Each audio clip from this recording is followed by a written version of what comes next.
Hello and welcome to Trekkie and Beyond, a Star Trek podcast. I'm Monica. And I'm Andrea, and welcome to episode 9 of season 3. Guys, we have a lot to talk about today and not a lot of time to do it in. Or reverse that. We'll see what happens. So the USS Discovery, they are now figuring out that there is actually something wrong with Georgiou. And so they're on having a little bit of a battle of trying to understand things on two fronts. One, we have Georgiou is dying and can they save her? And two, there's a mysterious message from a mysterious planet that they need to figure out what's going on. And it all involves Kelpians. So let's go ahead and dive right into this episode. What did you think about it? Initial reactions. I thought this was a slap that I heard across the universe in this episode.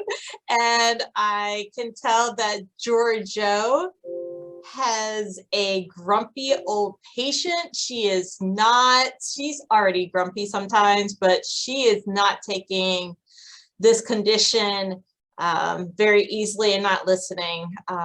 But I hope and I wish the best for her. So it's interesting to see this journey and to see her in this mirror universe. What do you think about this? So I actually had like an opposite reaction. I thought Georgiou was being the most understanding. She was like, kill me. Like, if I'm going to go down fighting, it's in your best interest to kill me now. I felt like she was the only one being a realist and everyone else was being emotional. Like, well, we can't lose her. And she was like, you can put me down like the dog. Put me down, like literally put me down. I feel like she accepted her death and no one else was accepting her death. Just let her go. Okay, so then we have a lot to talk about because I don't like what she was throwing down at folks, other innocent people in this situation. So yeah.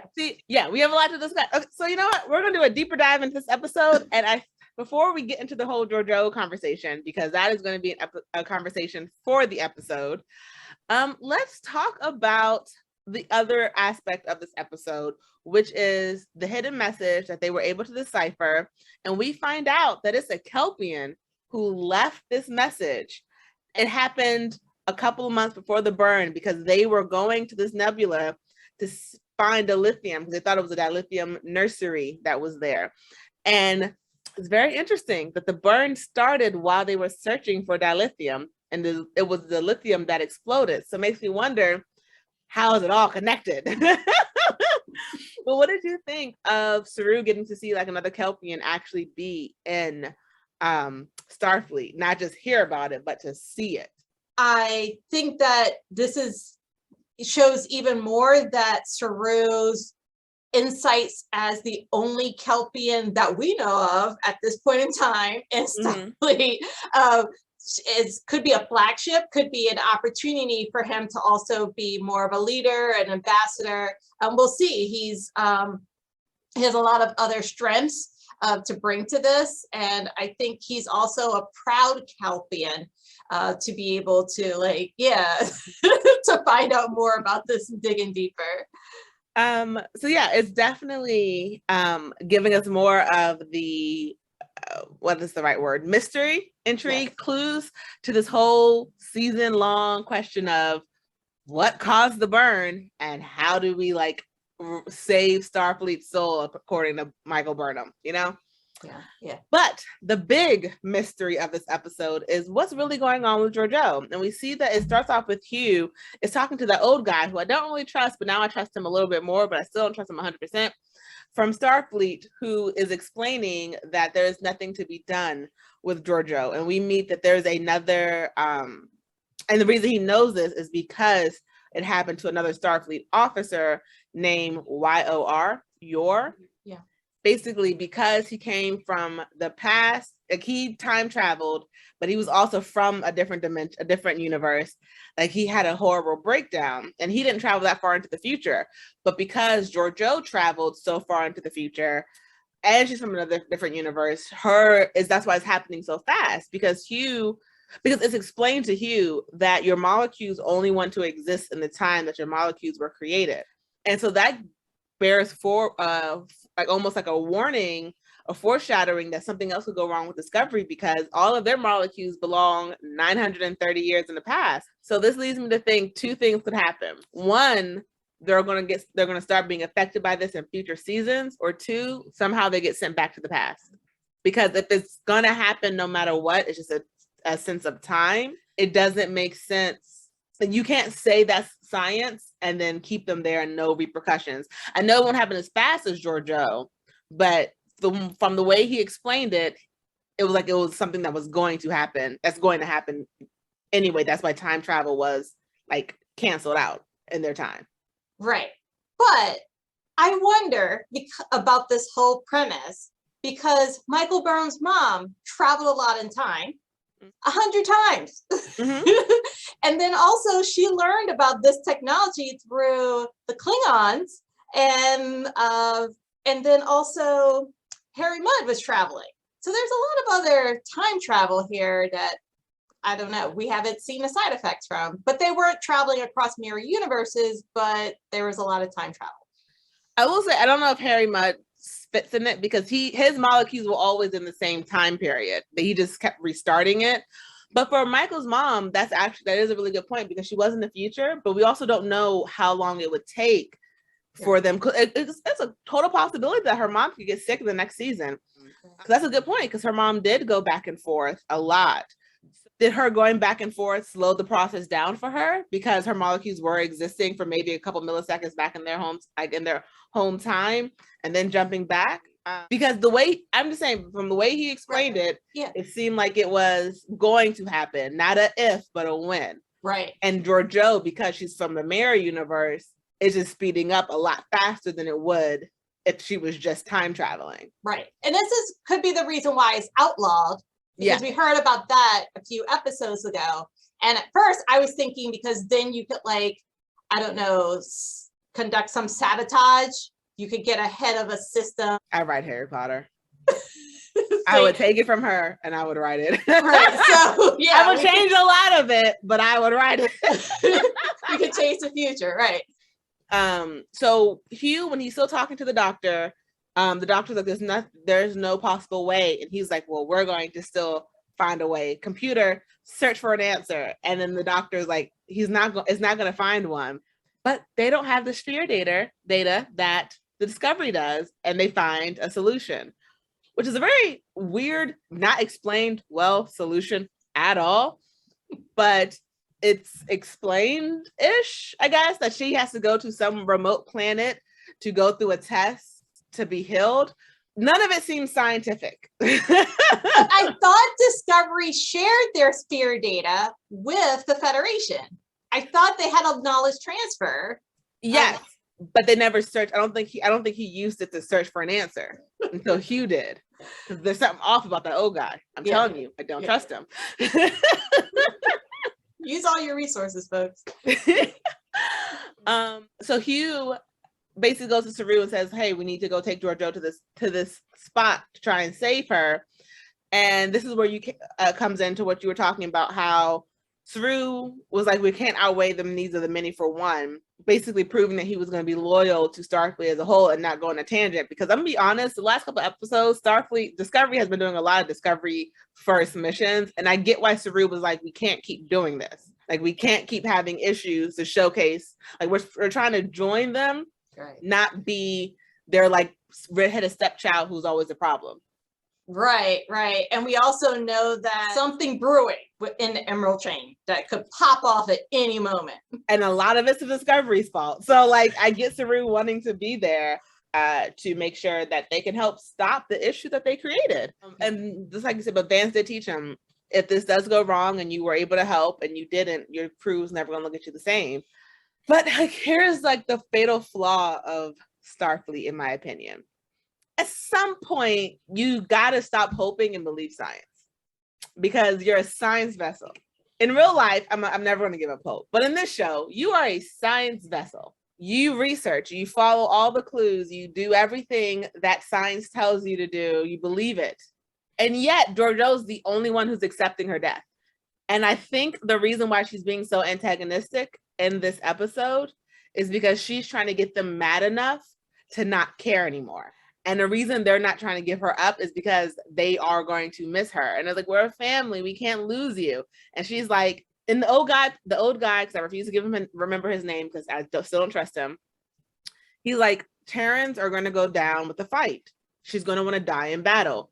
How many people is she going to take with her? And Georgiou knows that about herself. And Georgiou also knows she can wipe out a lot of them before they even like take her out. So I feel like she's being the way that she is to make them mad at her enough to not care that she needs to die, instead of trying to put themselves at risk to try and save her, because no matter what she says, she has come to care for those people in her own little weird, creepy way. And we see that a little bit more in the episode, that we can see how she has changed in her time with them. Right. But yeah, that's what I think she's doing. I think she's basically being that kind of grumpy and mean to make them accept and not care as much that she's going to die, because all facts say she's going to. Yeah. So then ghost them. She should go to her, retreat to her quarters, order her food through the replication device, and eat her food there. Like become invisible to the rest of them. I just did not like the fact that she spilled the food on Tilly, that she threw that, was it a knife at Michael, that she slapped. Like, it was just like really petty and passive aggressive stuff. That's and literally the point, because Tilly came to her. She didn't go to Tilly. Right. But everyone knows that Tilly connects with someone in the cafeteria. She's been known to do this over and over and over again. She sat down with Ash. She does these things, and now she's gonna learn not to. That she should name call and splatter. I just thought that was just rude. It was rude. It was rude for the point to get them to not to care. It was rude for a reason. It wasn't just rude. It wasn't just her being rude for the sake of being rude, because we've seen that she's changed and she cares about these people. She went and saved Tilly and Saru. She could have let them die and then went in and wiped everyone out at the saloon. Like, she cares about them. Right. She needs them to let her go before she hurts them. And she knows she can hurt them. And they're not going to, like, would you let her go if she was still acting like her normal, nice, mean self? But if she threw food on you and almost killed you, almost slit your throat, would you like, okay, look, I don't trust this chick. She wants to die, let her die.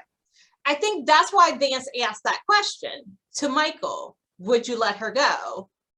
Would you hesitate in letting her go? I think not just because Michael hesitated in letting Ariam go, but because Michael brought Mira Georgiou into this whole crime universe. So Michael's been known to make very quick decisions, and they'd be wrong to their detriment, right? Without asking people how they feel about it and thinking big picture. So I know that that's what Vance was thinking. I just didn't like the writing so much for that, for how I understand it was rude for a reason. It wasn't rude for her just to be rude. It was rude to save them grief. Because if you're mad at someone, you're not going to miss them as much. You're going to hate them, and that's what Georgiou wants. You're going to kick her out and allow her to die alone, which is what she wants, instead of dying in their room. That's why they're in that place that's far away from everyone in the brig. Like, you got to lock her up, because she will take people out with her. And I always feel like Starfleet, the Discovery, always has smart people making stupid decisions. You don't want to kill her yet? Okay, lock her up. Even she's telling you to put her down like a dog, and no one's listening. And then if she takes someone's life, it's on y'all. It's not on her, because she pushed y'all away. She asked you to kill her. She tried to provoke you into a fight. She tried to turn the people of the ship against her. She did all of that to turn people against her, so that way they'd be willing to let her go. And if they still keep her and she kills someone, it's on them. I got no sympathy. Y'all deserve to die at that point. She wasn't supposed to be on this mission to go 970 years into the future.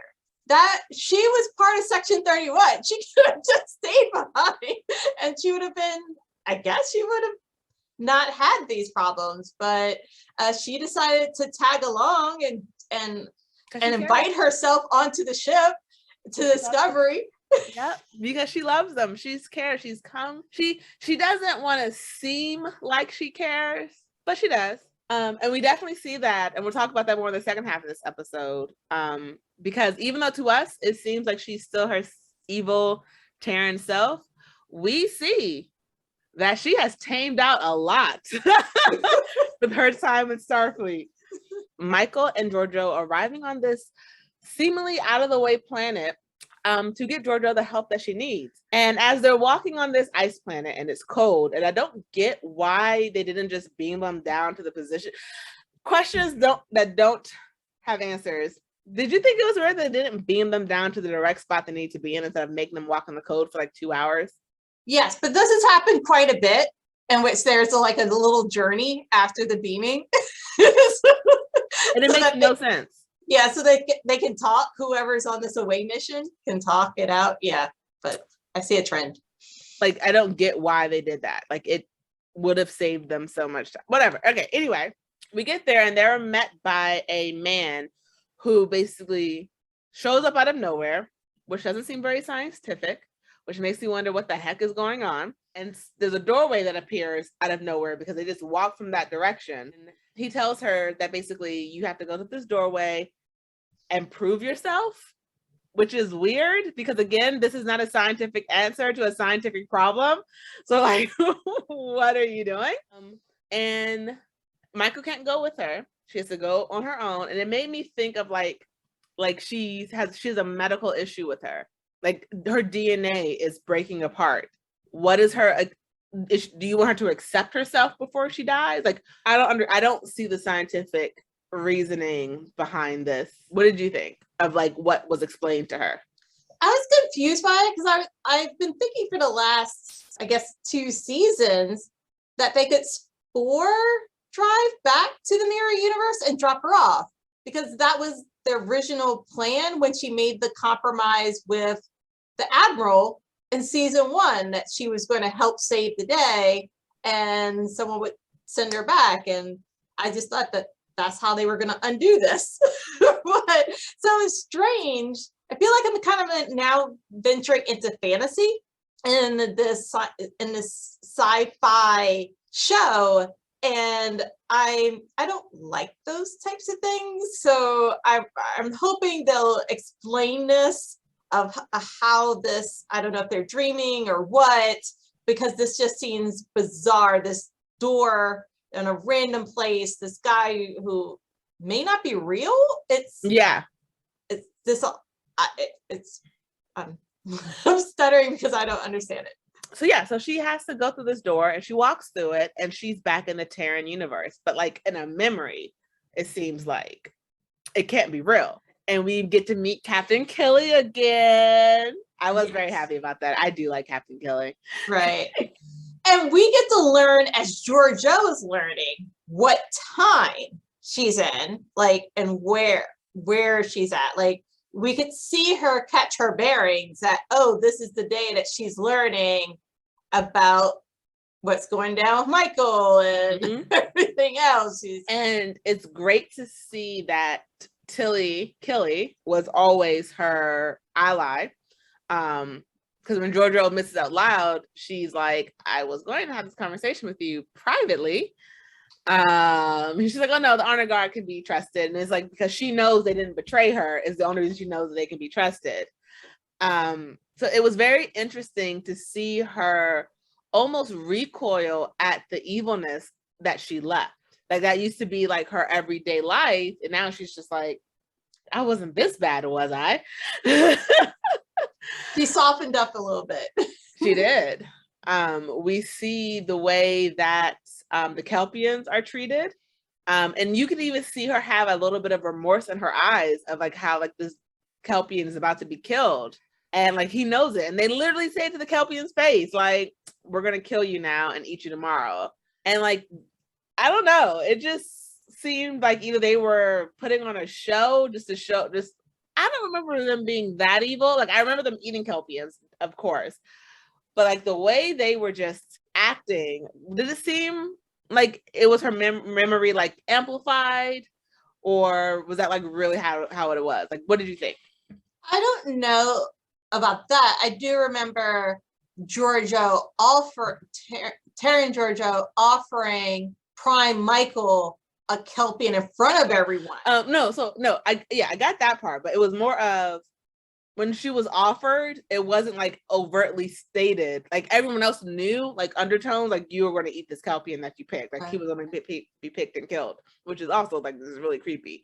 They just be like, oh yeah, stand in front of this person. Whoever gets picked dies. Oh, great. Yay. But like the way they were just yelling it, like go kill him. Before it was like a subtlety to it. Like, okay, choose the Kelpian that you want. And to us, we thought, oh, you were choosing your slave, which is still horrible, but like, okay. But versus you're in this room and because the Kelpian spilled something, he's getting his head cut off. It just seemed a little less refined than what the Terran that we found, the Terrans that we saw in season 1. These Terrans seemed a lot more brash, loud, garish, show-offy versus they were still fighting in the season 1, but it just had like more of an art form to it versus this, we're evil people. Right. And maybe because also in this episode, we're seeing them more casual. True. Compared to the formalities of that. And it's in the future. In which. That's in the past. Now we're in the past. We're now. I mean, this is a reflection back to the past. Oh, yes. Okay, I see what you're saying. Yes. The one we saw in season 1 was future. Yes. Okay, right. Got it. I'm here. So maybe they're also more afraid of Georgiou at that time, like in the future, in which she's like the emperor and she, like, evidently she squashed all this, right? So yes. There must have been fear within them. So then we also get to meet Terran Michael for the first time. And I'm gonna be honest, I could have gone without meeting her. She was annoying. Every word out of her mouth was so annoying. It was like, we get it, you're a badass. But maybe this is also to ensure that we like Prime Michael better. We like her more. I liked her makeup and her eyeshadow. And her makeup was banging. Her hair was nicely conditioned, and so this was which I thought was bad stylish. Michael, all that gold armor. Mm-hmm. Woo. Yes. Oh yeah, she aesthetically she was very pleasing to the eye. Yes. Verbally, I could do without her talking. We see how ruthless she is. Just casually talking about the fact that she blinded and maimed who knows how many artists because the art was so valuable. Now it'll triple in value because they can never redo it. It's like what did you just say? And it's like in casual conversation, and you can even see Georgiou recoil from that just a bit. That showed she isn't the same Georgiou anymore. I think the past Georgiou would have definitely like, oh, thank you for making my art more valuable versus, oh, okay. And had to think about a response. We see. And I think they're starting to learn that something's different in her because of those reactions. Yes, very much so. Especially when she saved Saru. We see the Terran Saru again, and Michael was about to kill him, like just eat him, and like he's like, I'm gonna eat your ganglia with. Have him put sugar on it to make it sweeter for dessert. I'm like, really, Michael?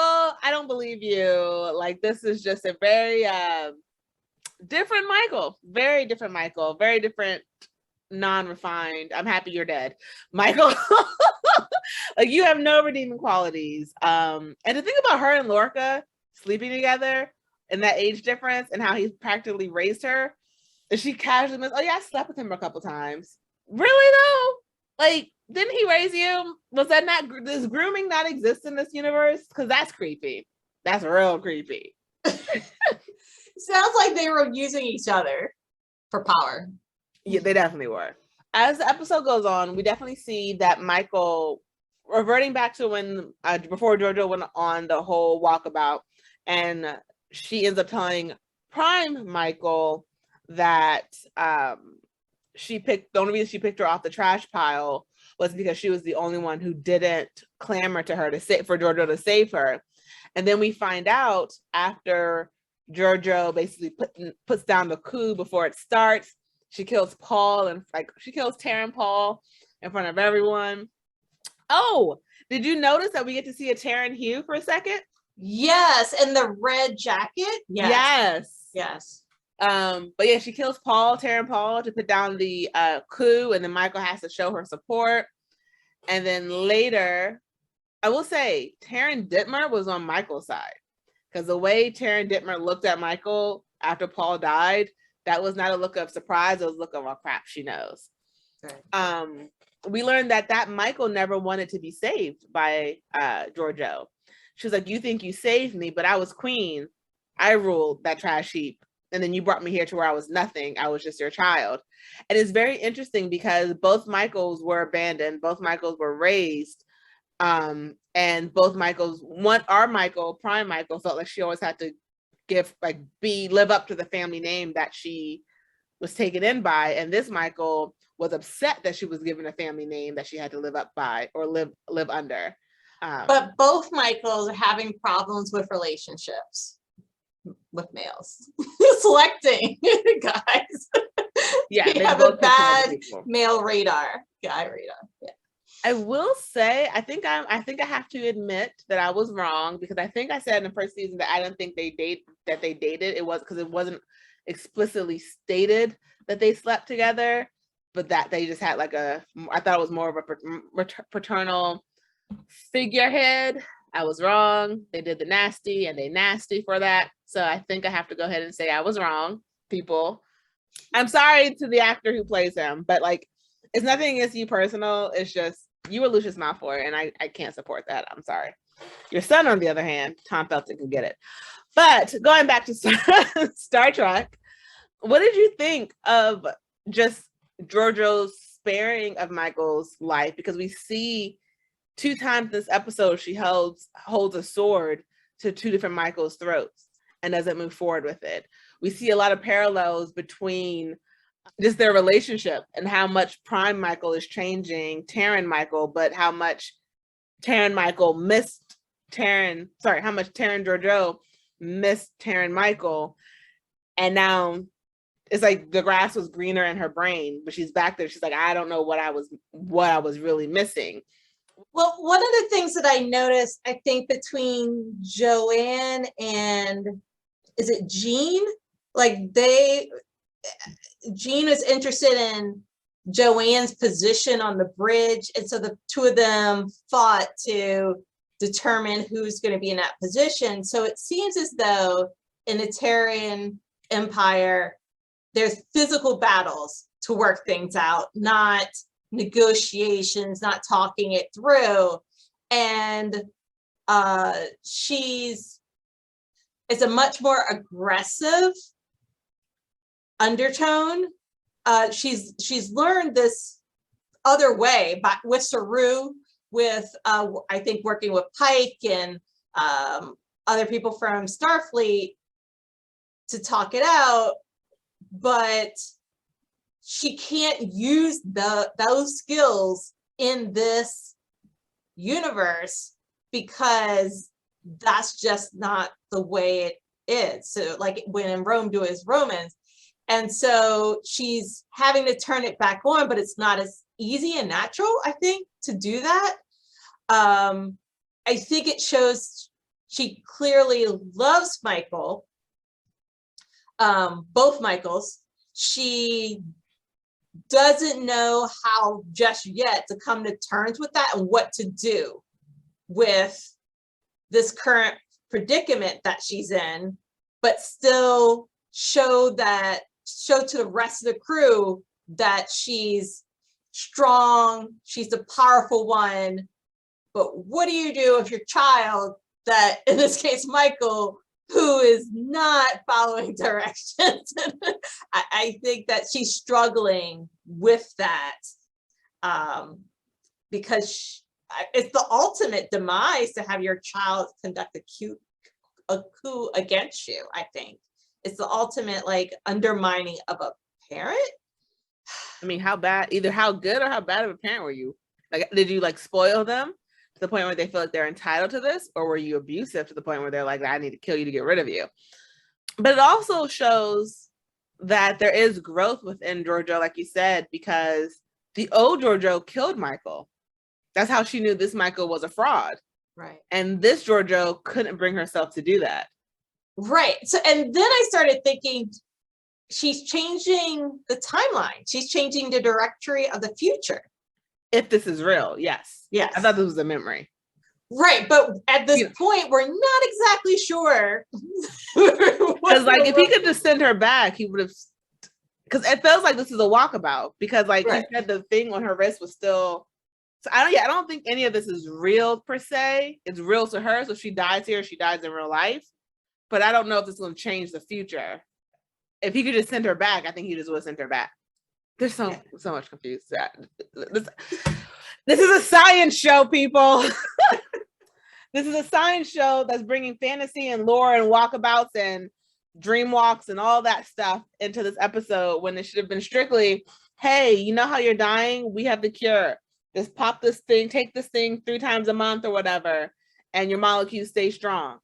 Not this, go on this journey of self-discovery to prove that you are worthy to live. What is this?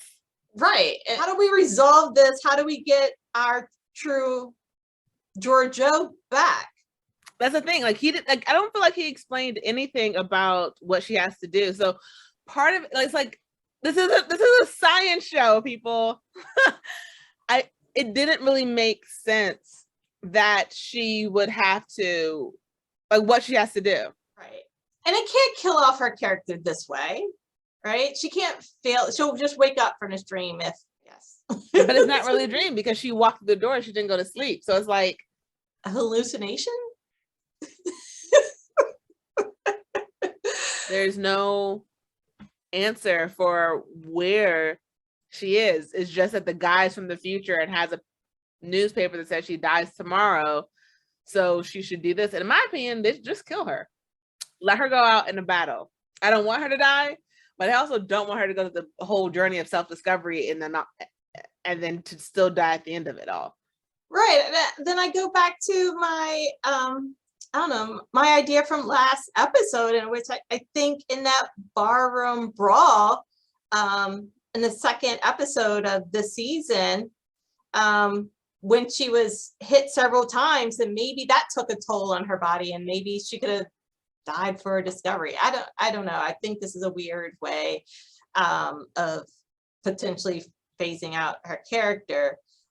And I don't know if they just can't pay for Jet Reno's character and Philippa Georgiou at the same time. Like, they have to make a choice between the two, because right now, all season, we haven't seen them in the same episode. She's still in that stasis pod getting her back fixed from when she heard it when she arrived. I bet you when she comes back, she's going to say something about her back was hurting and she was like on leave or something. I like bet it's going to be something about that, because they made such a big point to say her back was so bad. It was so injured. It hurt so much, but whatever. They don't have a pod for that. Okay. She's healing. It's a spinal injury. She can't move. Slip disc. I don't know. She was off learning on another ship, learning their engineering ways. She's going to come back with another degree. But yeah, this episode was not one of my favorites. I just don't get where they're taking this show. I really don't. I don't get where they're taking this show anymore. Right. So we'll stay tuned for the next episode, and hopefully we know this is a saga, right? So this is part 1. Hopefully part 2 is answered. Is it answered next, or is it like another answer? Another episode? I hope we don't have to wait 9 episodes until the end of the season. Please no, because we need to know what's going on, and at this point, I need to know what caused the burn. Okay. Any last words from you?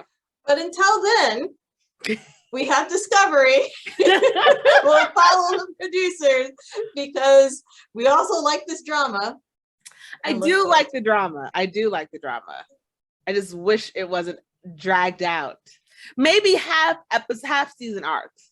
Yeah. If it was like 5 episode arcs, but not like an arc that takes the entire season to finish. 7 episode arcs. I would be okay with that. With 7 episode arcs, because at least the story moves along a little bit faster, you know? My last word is, this is a science show. You're a science vessel.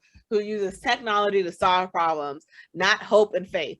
Now, not to say I don't have hope and faith, I do, but the premise of the show is to boldly go where no one's gone before and to do research and to do studies and all that stuff. And I'm not seeing scientific answers to scientific questions, and I don't know what you're doing with that. Okay. Okay, well, as always, I'm Andrea. I'm Monica. And live Live long, long and prosper.